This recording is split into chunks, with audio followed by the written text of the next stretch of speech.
There's one chart that completely changed how I think about portfolios. When I saw it, I realized most diversified portfolios aren't diversified at all. They just look that way in a statement.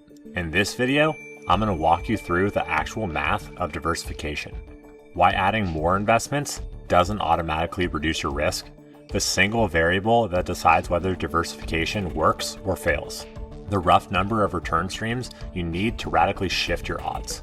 If you're new here, my name is Mark Anderson, construction worker turned zero DT and multi-strategy hedge fund manager of MBH Capital Management.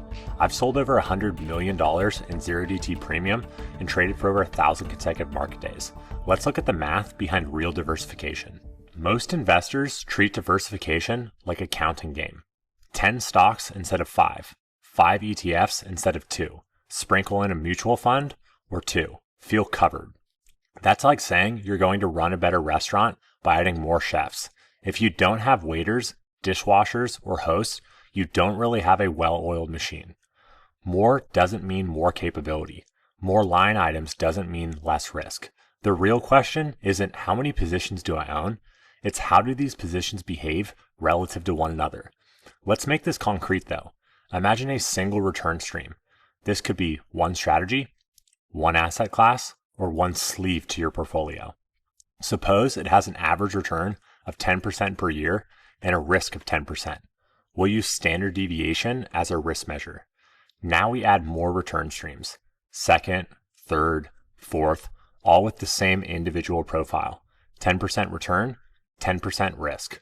Here's the key though. Your expected return from the portfolio stays around 10%. That doesn't change much. What does change is the risk, and how much it changes depends almost entirely on one thing: correlation. If your return streams are 60% correlated, roughly what you get from owning a bunch of US large cap stocks, adding more positions barely moves your overall risk. You could own 50, 100, or even 1,000 different names. After the first few, the risk reduction curve basically flattens. That's the diversification illusion. The portfolio looks diversified, it feels diversified, but the math says you haven't changed your fate very much. Most people stop there.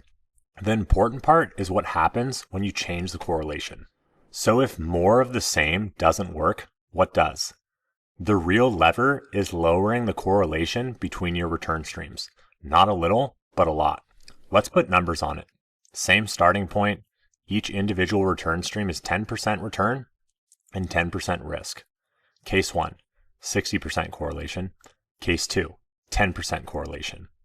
At around 7 to 8 low correlation return streams, your portfolio risk is roughly cut in half. Same expected return, half the risk.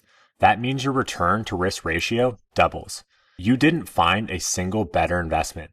You just combined different ones more intelligently. Now push it further. If you drive correlation close to 0 and you get to 15 to 20 distinct return streams, your return to risk ratio can improve by 5x. Single strategy, 0.25. 60% correlated portfolio, modestly higher. Near zero correlation portfolio, 15 to 20 streams, 1.25. Let me underline that. You can improve your return per unit of risk by roughly 5 times purely through portfolio construction. No individual stock or strategy pick can consistently beat the market by 5x on its own in an efficient market. But you can build a portfolio that is 5 times more efficient. This is the difference between picking and constructing. This ties directly into my Core 4 framework. One of the pillars is ability to offset drawdowns and manage risk.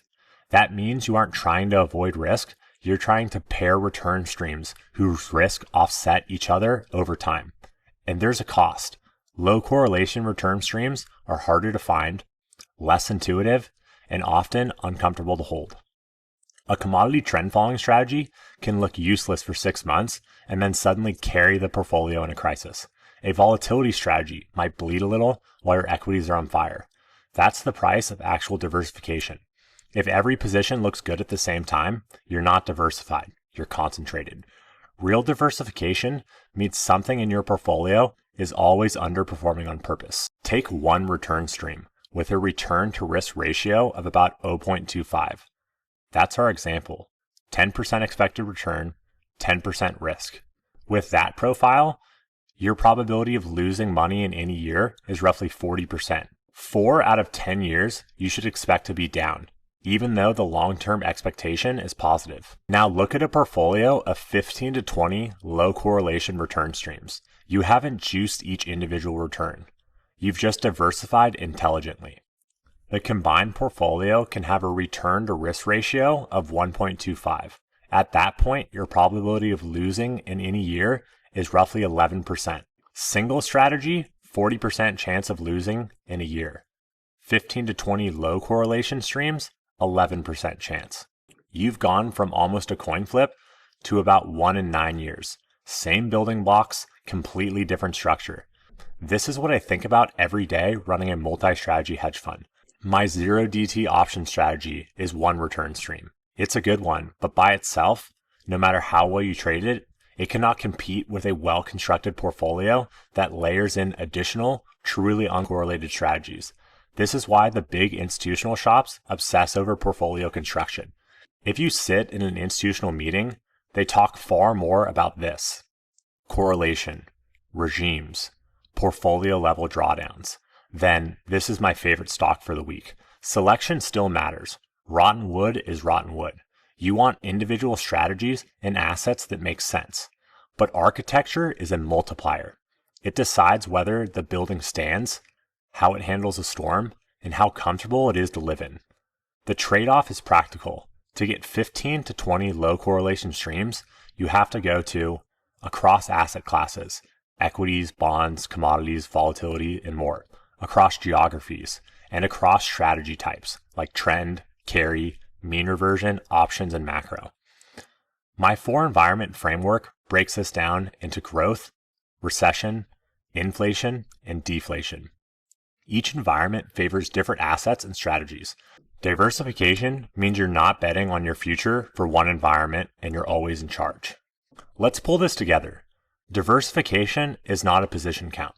10, 20, or 200 positions at high correlation is basically the same portfolio with more line items. Correlation is the main lever. Shifting from 60% correlation to near zero can improve your risk-adjusted returns by 5x. You will not get that from hunting for the perfect stock. The sweet spot is breadth of truly different return streams. Around 15 to 20 low correlation streams is where you see the biggest jump. Losing year probability drops from 40% to 11%.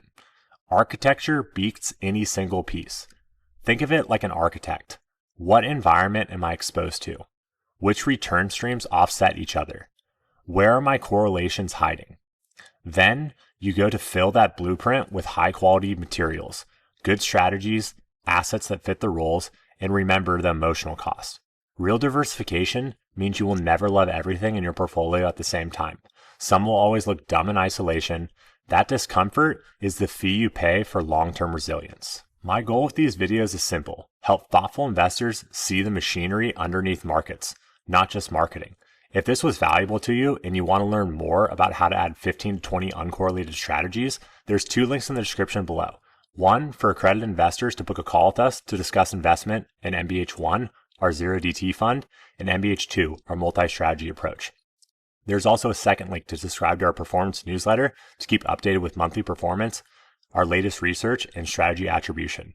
We only take a limited number of clients on each quarter, so if you want to be in the next round, book a call below. I'll see you guys in the next one.